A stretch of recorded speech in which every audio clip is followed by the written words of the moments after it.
So, let's talk about a certain way of thinking, an architecture of the mind that might actually feel incredibly familiar to you. It's a way of seeing the world that is so rich and fascinating, but at the same time, it can also make you feel profoundly alone. I want you to really think about this for a second. Have you ever had that feeling like you think or feel too much? Maybe someone's told you you're too intense, or that you're just overthinking things. If any of that sounds familiar, well then you're in exactly the right place. We're going to get into the why behind that feeling and go way beyond the labels to really understand how your mind might be wired. So where does a feeling like that even come from? Well, a lot of the time, the answer is right there in the wiring of our brains. So let's take a look inside what we can call the hyperconnected mind. Okay, so what in the world does hyperconnected even mean? Well, think of it this way. Your brain doesn't just look at one piece of information at a time. Instead, it's naturally built to instantly link a whole network of different ideas together. It sees the big, complex picture instead of just what's on the surface. It's not just thinking, it's constantly weaving this intricate web of connections. And what's really amazing is how this actually shows up in day-to-day life. This hyperconnectivity means you start noticing all these subtle patterns in conversations, in people's behavior, in just about everything. You're not just hearing the words someone is saying, your brain is already like 3 steps ahead, figuring out why they're saying it, picking up on the feelings and the real motives that most people might just completely miss.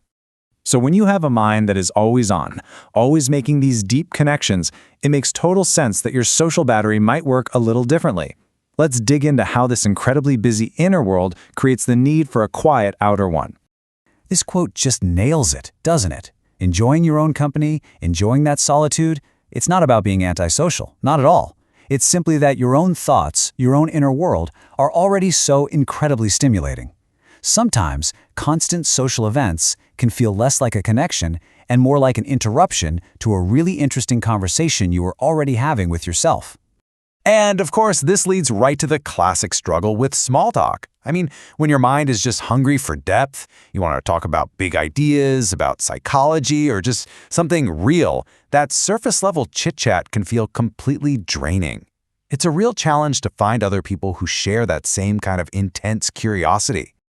Now, this deep-seated need for depth, it doesn't just shape who you hang out with. It fundamentally changes the way you communicate. It creates a whole different approach to conversation, one where words really, really matter. Yeah, this breaks it down perfectly. You've got these 2 totally different ways of talking. For a lot of people, small talk is it's a social lubricant. It keeps things moving. But for the hyperconnected mind, conversation is a tool. It's for seeking genuine understanding. It's about trying to build a bridge to a complex idea or to another person's real perspective, not just killing time. And this is so important.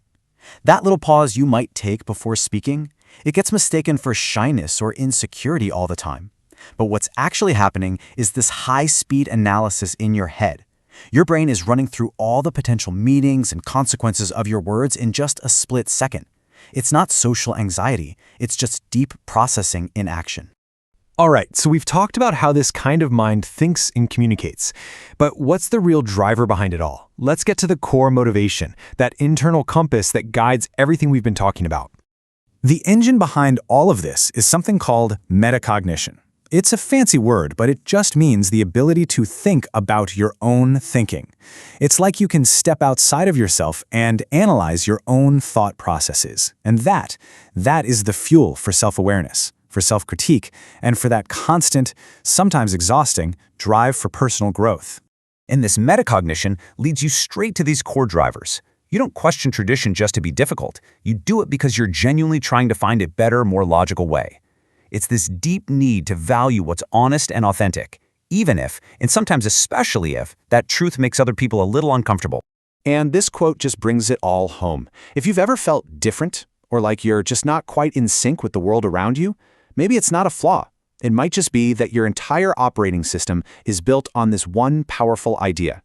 You are wired to think deeper, and you value authenticity way, way more than you value social approval.